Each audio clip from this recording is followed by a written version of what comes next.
to be a great rivalry, and that's how it's been the last few years. That's why it's so damn big. And I told him, I said, I was kind of glad to see y'all win, just to break it up a little bit. And boy, he jumped up my ass. We don't want you on our side, you front-running son of a bitch. I mean, he blowed up on me. And I said, look, man, I'm not. And when he did that, I thought, well, I hope y'all motherfuckers don't. I hope everybody down there gets a bullheaded clap. Fuck y'all. And I've been like that ever since, man, because he just turned on me, and I thought, well, you're an asshole. You were trying to be gracious and... Yeah, I hope you come home when you get married and your wife's in the bed with your best friend. That's what I hope happens to you. Hell, I'm trying to be on your side, man. Oh, yeah.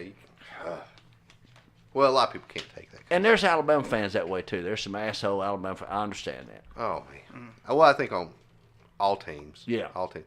I started rooting for some team when I was working at one company, and they were getting onto me because I, wasn't diehard anything, and leaned more towards Auburn because every girl I've ever banged, either went to Auburn or was from Auburn or something, So I was always leaning that direction. But so I picked this. Easy pickings. Yeah, easy pickings.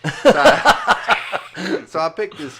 I was looking at the roster of all the football teams in the United States. I thought you were talking about your women's. No, I was looking at the roster of all the football teams, and I picked this. I can't even remember the team's name now. Just some obscure team out of nowhere. Next thing I know, they're playing UAB, and I'm like, son of a bitch, I can't get away from it. Yeah. But no, I didn't. I don't have any ties to anybody. Now my sister, you'll love. She graduated twice from Alabama. Wow. Yeah, so she gave him a shit ton of money. Yeah, she's twice as good. She's twice as good. That's good. She gave him. Well, I love Joe, and Joe knows it. I just don't like your team much. Yeah, it's all right. Well, he didn't like him during football season either, did you? When you were going down there. Actually, I didn't watch football until college, No. and then I started liking it. Yeah, but I was talking about having to go to school in Park. Oh yeah, as far as so I don't give anything to Auburn because they gave everything to them when I was in. Yeah. So they nickel and dime you to fucking death. Any school that brags that they made $1 million a year off of parking fines because they handed out more parking tags and they had parking spaces. Yeah. They're scumbags. And then Something's wrong with that. yeah, and so there's limited parking spaces to begin with, and then they go ahead and on say a Thursday or a Friday they start red taping off parking spaces for campers that are going to come in RVs, and I just pull up that rebar and toss it across the grass. I'm like, there's no way. It's my fucking parking space, and you can have it tomorrow, Yeah. not today. Yeah. So Joe's fucking. and I would. I'm not following the law, damn And it. then they charge you, $25 a semester for this bus. It was Tiger Transit at the time that was just getting started, and it didn't show up everywhere. And I couldn't even ride it. It didn't even make it to where I lived. Yeah. So you figure you had only 3% of the population using it. There was like 25,000 students times $25. They were making shit tons of money. Mm-hmm. So whenever they call me up, hey, we're sure you're an alumni. Would like to have some money. I was like, yeah, go ahead and lose my fucking number, and I'll tell you why. Yeah. So I'd explain it to him. There you go. You almost turned him into an Alabama fan. Bitter Joe over here. Yeah. Joe, yeah. I tell you what, I'll buy you a parking spot in Tuscaloosa, and then you don't have to throw the rebar across it. Oh man. Well, they force him to do classes on the the day that all this stuff is going on. Yeah. So I called up one time. There's a football game on like some Thursday or something, some weird day, and I had a lab, and there's no way I was gonna make it there. And so I call up. I'm like, can we miss this lab? And they're, no, you're gonna have to come in the lab. I'm like, okay. So I had this 1960 F100 truck. It was a nice looking truck, but it didn't drive worth a shit. You could turn the steering wheel a whole turn before it actually moved. Ford called. Yeah. And then, hit the brakes and it pulled the other direction. And so I go ahead and I drive to campus and there was no place to park, so I pull up like on the grass near the lab. And so then I go to get out, leave that day, and I'm fucking blocked in. I'm like, you gotta be fucking shitting me. I'm supposed to sit here all fucking day blocked in and I can't even go home. I was like, bullshit. So I fucking... With that I-beam suspension, by God, we're going! So I took out my fucking wrenches and undid this railing that was across the front door and bent it all up and drove over some bushes through the parking lot to get out of there. There's some people like, hey man, watch out! I said, get out of the fucking way. That was it. We're getting fired up for football, my God. They need you to go in and give them a speech before kickoff. They'll be ripping people's heads off. Get them warmed up, right? Man. Get them motivated.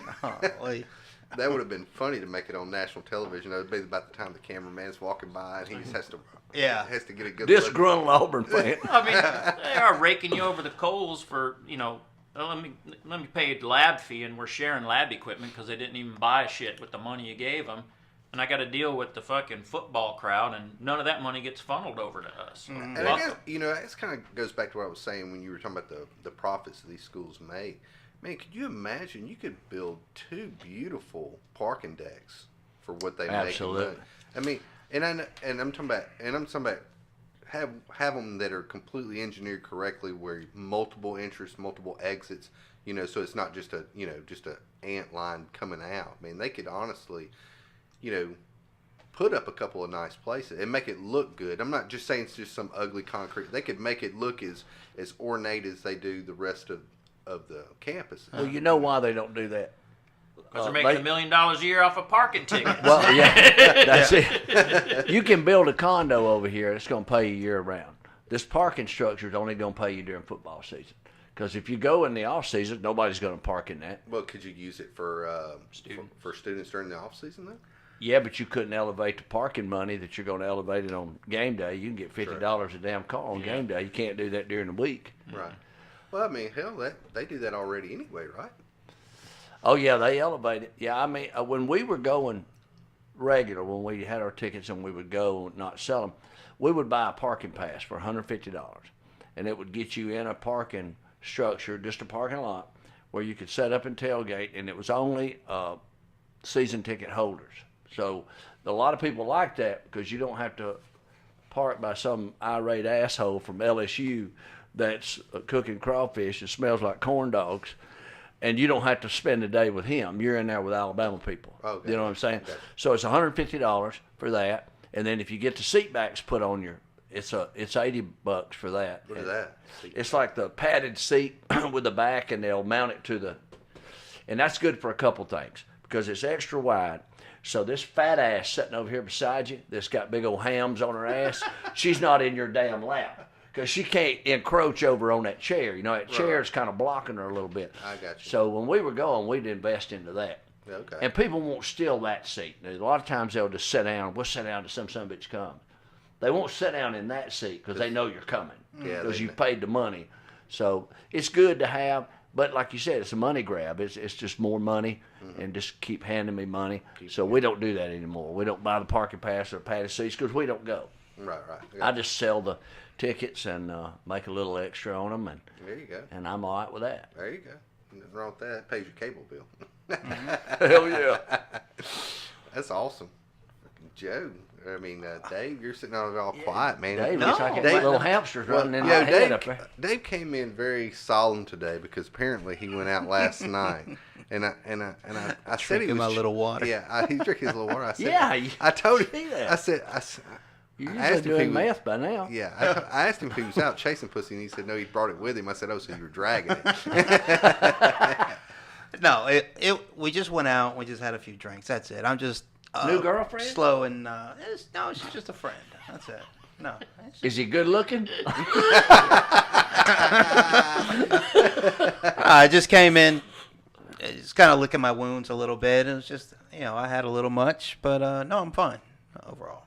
Oh, and I will say this, getting off the subject of football, on something everybody here likes. We got a beer festival in Birmingham coming up next week, I think. Isn't it the Magic City Brew Fest, the 10th and 11th, something like that? Mm-hmm. I think so, yeah. You got your seat already set up for that one? They I got one folded down for you. I will. You and Dexter have a spot already paid for? Not yet, but I will have one. I should be fully recovered by then. So I'm ready. Actually, I think a buddy of mine has an art show I was going to go to over at Good People that Saturday. So we probably just hit them both. It's an art show. I'm sophisticated like that. You damn sure are. Body I've paint. seen you with that spray. I've seen you with that spray can writing your damn name on the bridge. You're the man. Is he taking naked pictures of you, or what are you doing? All right, take it.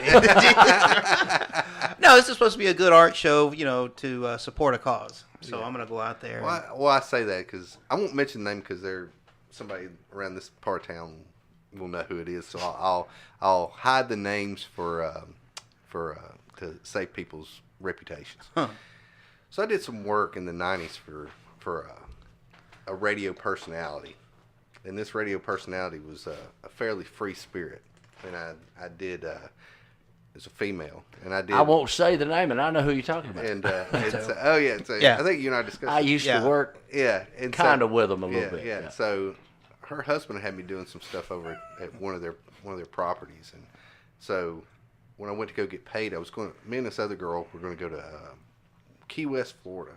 So I was going to run by and get a check from him, before we took out.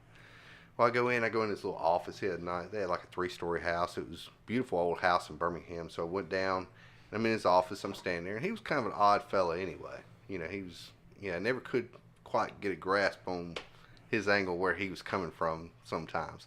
But I'm sitting there, and I'm looking around, and I just happened to look over. And there's a little small picture, sitting there. And I noticed there's a lot of little small pictures all in this built-in bookcase.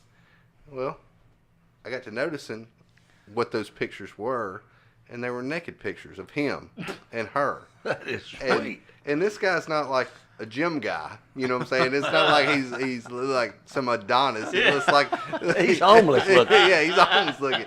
So I'm standing there, and you ever look at something, you just kind of get frozen, You're just kind of like Fucking train wreck. Yeah. It's like I looked at it, I was just kind of staring at it, and I didn't mean to stare at it.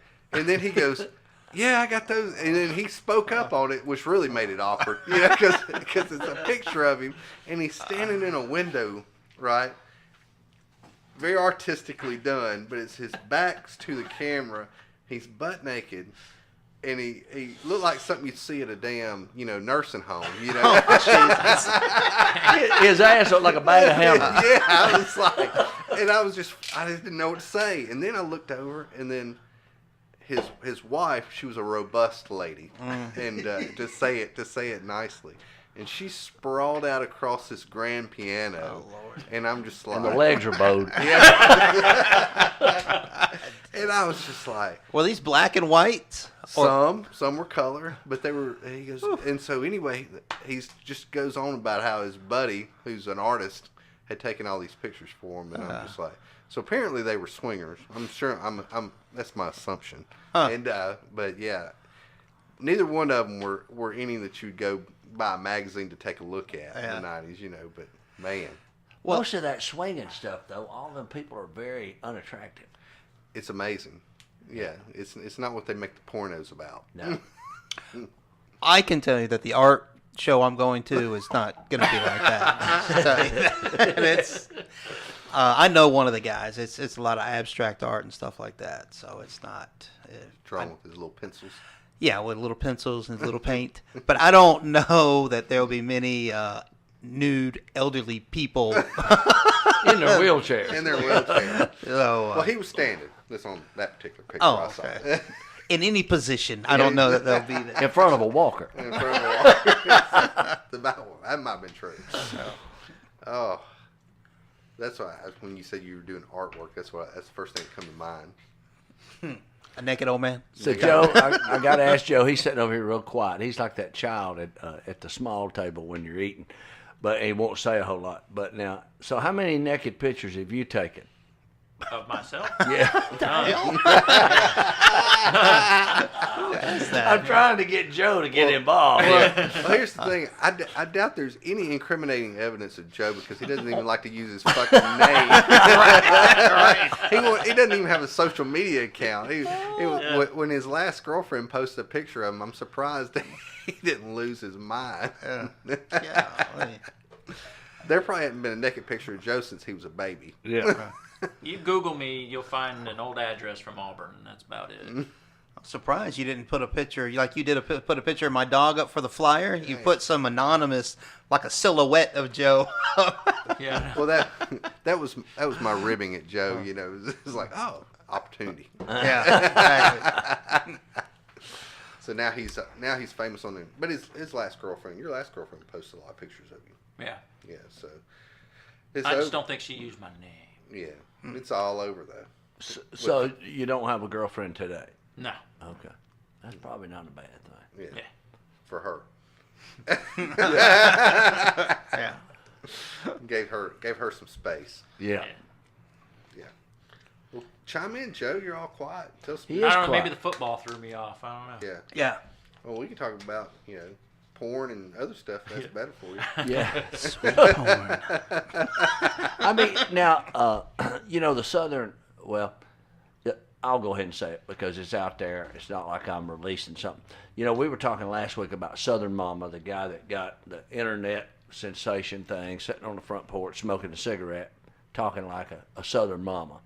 And he got pretty big, and he's selling out comedy clubs everywhere. Well, he goes to a comedy festival and gets booed off the stage. And my wife, she tries to have a kind heart. She said, well, I hate that for him. I said, well, let me tell you something. Comics, it's like blood in the water, because comics that do it for a living, they take it very serious, and they write their stuff, and they don't want you stealing their shit, and then when they see somebody with a lot of success that doesn't have, the talent to back it up, they're going to get you. It's going to be like sharks. It's going to be blood in the water. Because the thing about this comedy festival that's so rough on people, most of your audience is comics. So the comics are tearing your ass apart. When you get up there, they can heckle you because they've heard every heckling line. Yeah. And most comics, I know when I was writing comedy, I would write a joke and then I'd look at it and I'd say, what can people say about this joke? What are they going to come back with? And then I'll burn their ass. Yeah, I with didn't think something about else. that. And I always That's had a pretty smart. backup for whatever they would say. That's pretty smart. And when I started doing comedy, I had a reputation. I was a heckling, killing son of a bitch. If you heckle me, you'd probably have to go see your doctor tomorrow and get put on some kind of medication, because I would destroy your ass. I'd talk about you. I'd talk about your dead mama. There was no rules. No rule. Well, at that point, there is no. My wife would turn around and walk out of the comedy club. She'd say, "You embarrass the hell out of me." She said, "You do." And a guy told me one time. He said, very, very good comic, been in business a long time. He said, you're hurting yourself by doing that, because you're going to set up to sell your merchandise after this show, and nobody's going to buy a T-shirt from a dick. And he's exactly right. So I quit doing it. Mm-hmm. So I started telling the comedy clubs, look, this jackass is going to be trouble. I can see it when the show starts. Take care of that fucker, because you don't want me to take care of it. Right. Because there's probably going to be a fist fight in the parking lot if I take care of it. So y'all settle him down, get his ass out of here before I get on stage, because I don't want to deal with it. And that's how I handle it now. So, we got a show coming up at your wife's little club, and I'm excited. I know these two guys are going to do a hell of a job. Done seen Joe, and I've worked with Dave a long time. They're going to do good, okay? Yeah. They're not going to get booed off stage like Southern Mama. But no, you it'll just be somebody crickets. That's what I'm afraid of. has got to Invited police enough the people, there room won't be. in case it gets out of hand. Oh, absolutely. Because we don't want a grease fire. Absolutely. Because I'm going to tell you, this happened before with Chris Rock. Everybody knows Chris Rock, and I'll tell this story real quick. I'm very protective of comics because I know what it takes to start at the very bottom and get up to the top. And I didn't get to the very top, but I could see it from where I was at. And if somebody gets on these guys and I get up there, oh shit, it's going to be on. Mm-hmm. And it ain't going to be good.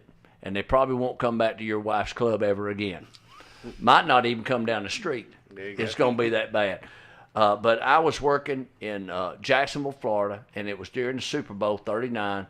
And so we had all the NFL people in there doing shows, and I knew a lot of the coaches because I'd done a lot of shows for the NFL. And they said, Chris Rock's coming by. He's going to do a guest spot. And I said, all right. So we had two guys working up front, and I'm headlining the show, and I'm sitting back at the bar.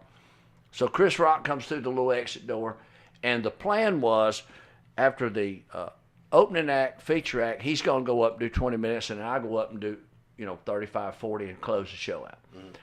So he comes up, and the guy's name is Dan that's on stage. He's the first guy was Ernie, then Dan.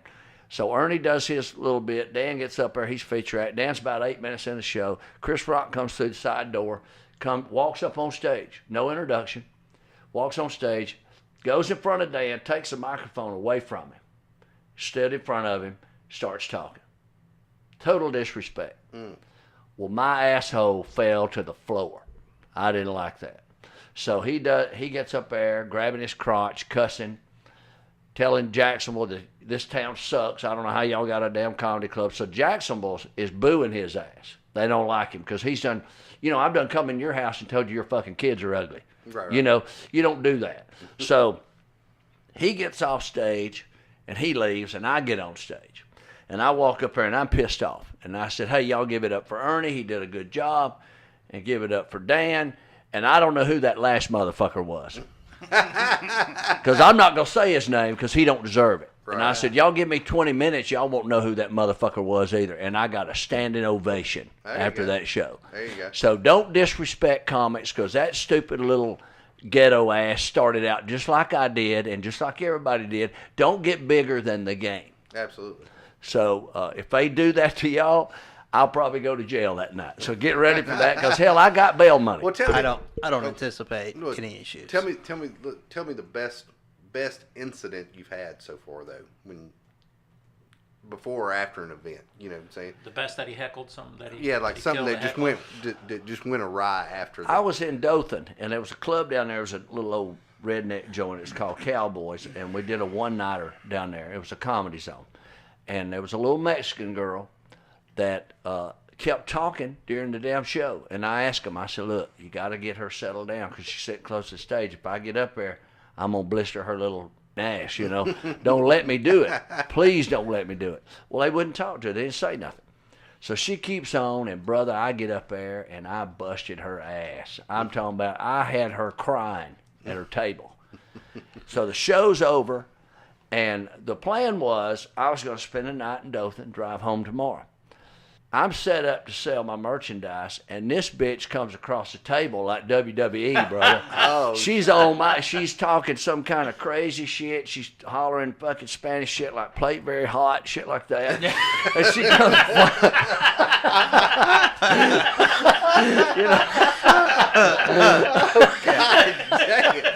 and I mean, come over and tore buttons off my fucking shirt. I mean, this motherfucker was wide open. So they drag her barefooted ass out, So I'm getting ready to go, and I said, look, y'all may want to walk me to the car. Yeah. Well, she's got the damn gangsters out there in the parking lot waiting on my ass, bro. She's done called some people. They show up in my minivan, and like 36 of these fuckers get out of it. and I mean, it's going to be real. So I had to drive all the way home that night because I'm not going to Motel 6 and get my ass whipped by a bunch of damn Mexicans. It ain't going to happen. Goddamn, start knocking on the door in the middle of the night. Yeah, and I told him. Housekeeping. Yeah. You can open the door. Hell yeah. Say, you need towel? Right, exactly. So, and I've had some bad shit happen like that. But that's why I don't like to get into that. Yeah. That's why when we have this show, try to police the room because I don't want to do it. Oh, man. I would say it would make for a great story, though, afterwards. Hell yeah. I had to drag 2 guys out of there. Tim fucking got them lit up. Oh, it's happened, man. I used to be bad at it. My wife told me, she said, I'm so glad you don't do that anymore. Your testosterone levels may have dropped a little bit. You don't want to fight as much.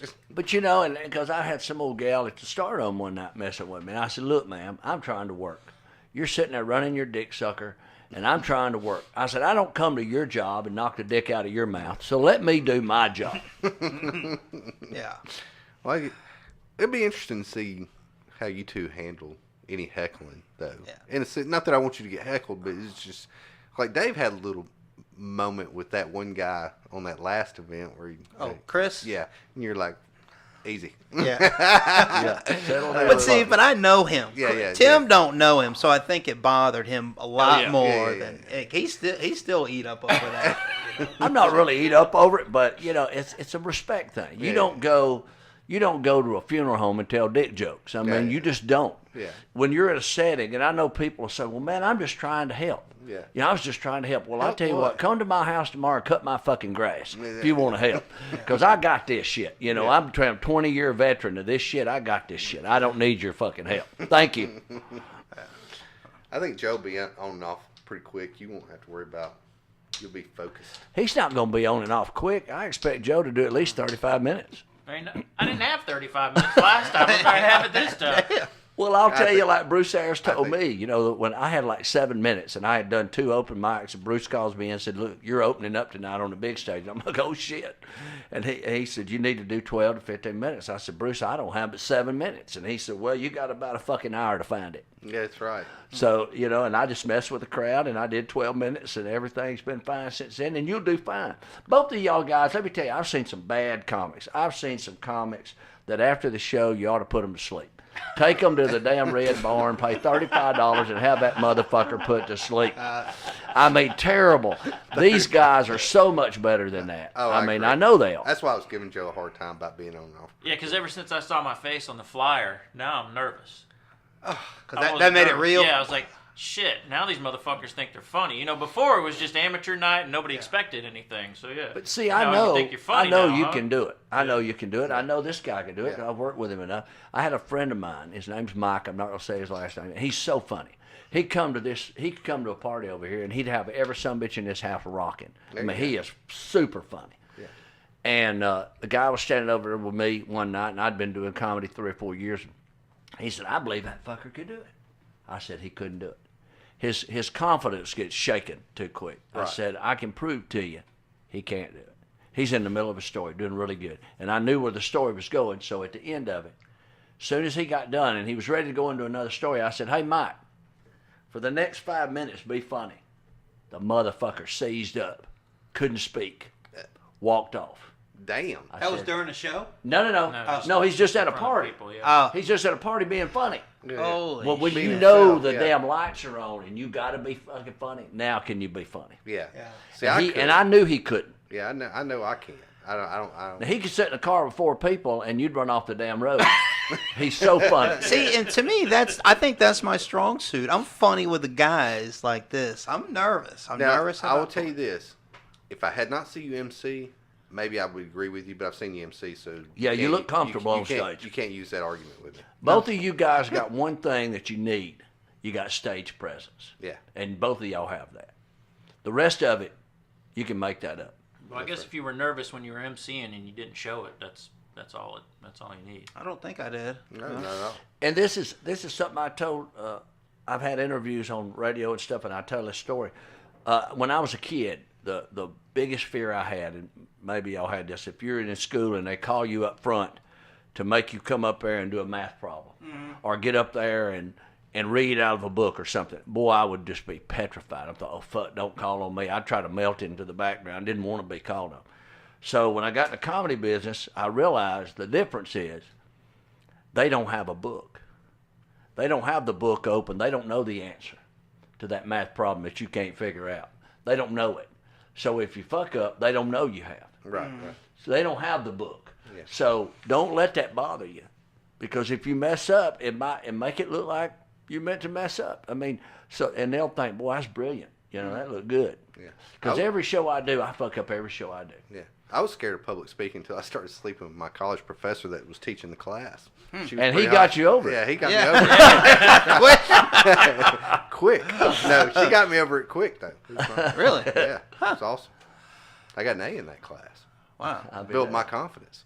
I'll tell you, I took that class, and I actually did pretty well in it, and I enjoyed that. I think that's helped me tremendously. But when you stand up on a stage and you try and be funny in front of a group of friends and strangers and all that, and they're all sitting there looking at you, expecting you to bring the funny, I think that's Does it worry you more about being in front of your friends or the strangers? the friends. So Yeah. why'd you invite them?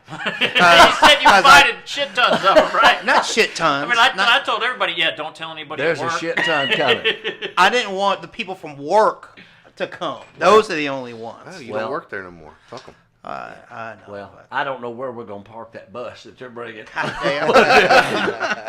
We'll get Joe to throw some fucking rebar out of the way. We'll find a parking spot. There you go. Yeah. That's right. We can get the bartender, Nicole, to flash you right before the thing, make you laugh, and then everything will be good. Break the ice. I would like to see those tits. Look like 2 honey baked hams. No, I didn't invite a shit ton. I invited my nephew and his girlfriend and a few other people I know, and that was really it. So, but no. Did you invite anybody from work? Not at all. 'Cause somebody from work, you know who she is. She's like, so when's your next comedy thing? So I sent her that flyer, and I was like, try not to tell anybody at work. So she's like, so don't send out all these flyers in the email?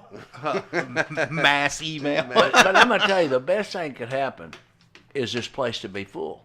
For sure. Because you don't want 6 people there. Then Oh, you absolutely. are going to be nervous. Yeah. Because I'm going to tell you. Hey, it worked last time. The biggest crowd I've ever done was about 17,000 people. And people go, oh, my God, that's too many people. But do the math on that.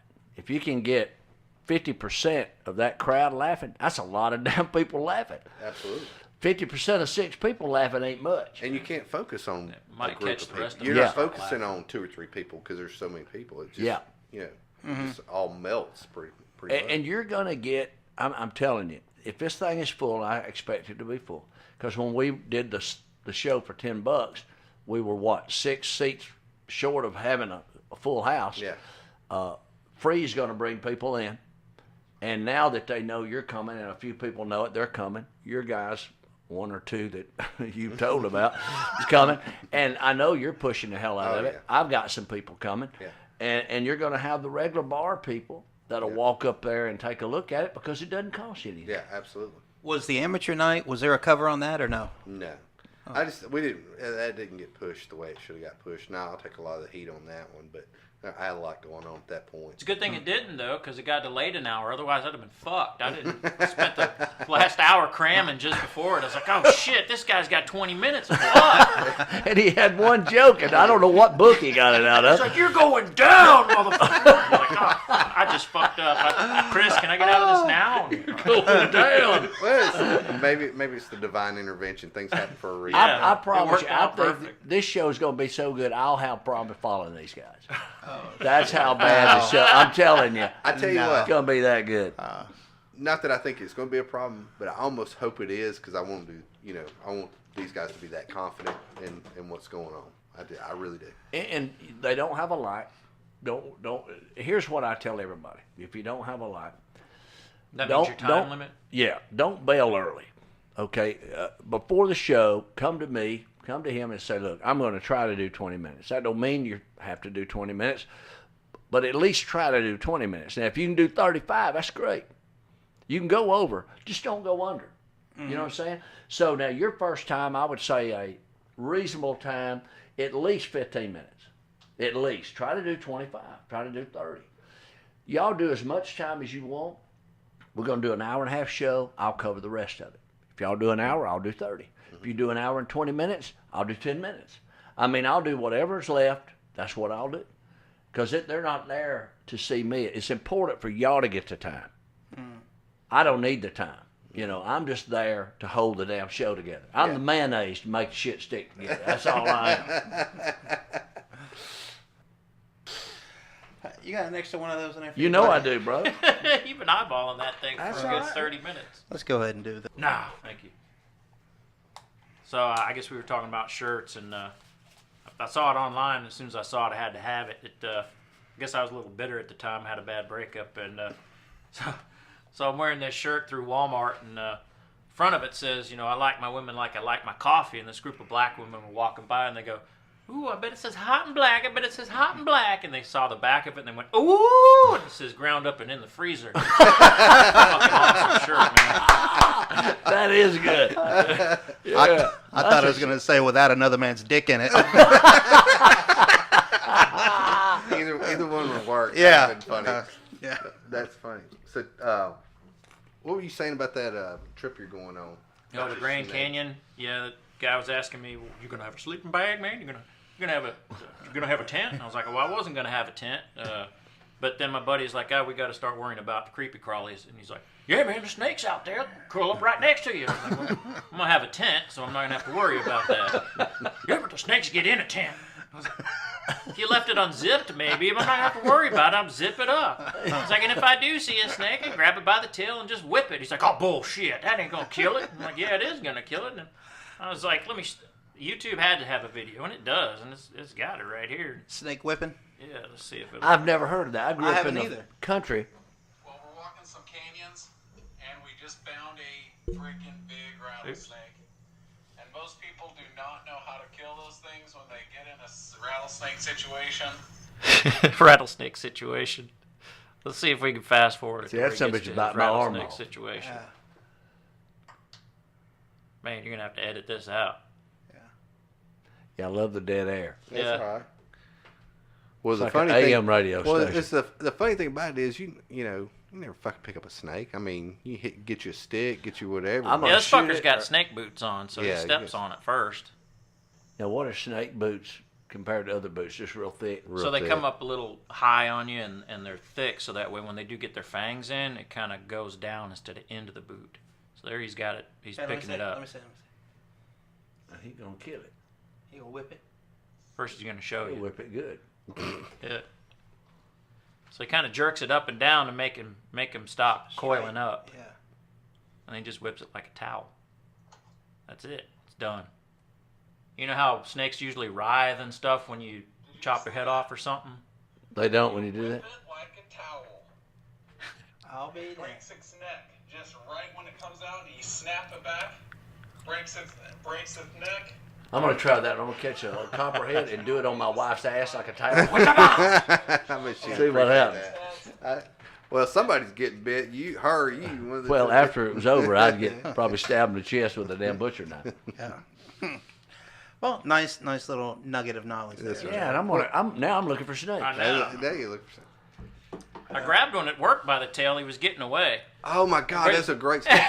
So There's not much to it. Oh, this is a hilarious story, especially when I tell it. Joe never thinks there's much. So we're walking out of the building, right? And there's about 4 or 5 of us. We're all going to lunch or something. And all of a sudden, Joe just takes off running.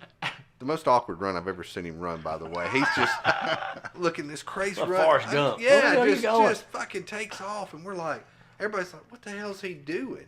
And all of a sudden, because we're looking in the direction he's running, this damn snake pushing 4+ feet is going across the parking lot real damn fast and heading into the bushes. He got in the bushes. Yeah, he got in the bushes. So he's heading for the bushes, right? First of all, at damn 25+ yards, you can't tell what kind of damn snake it is. I'm just, unless you got some supervision. This idiot's over here chasing this snake, and the snake goes in the bushes, can't see it. No, I got him by the tail. Whoa, just before it whoa. went- This is my fucking story. All right. So Joe runs, hits a hard left, chasing this snake into the bush. He didn't look. He just jams his arm shoulder deep into the damn Like bush. catfishing. Yeah, his face is all against the damn pricklies of the bush, and he's just sitting there reaching, and all of a sudden he starts pulling this fucking snake out. He didn't know what kind it was. What kind was it? I still don't know what kind it was. I'm think guessing it's a rat snake. It looked like a rat snake. Black? Was it Yeah, black? yeah. Okay. But, yeah. but the whole thing was he didn't fucking know. He walked out the door of the building 25+ yards.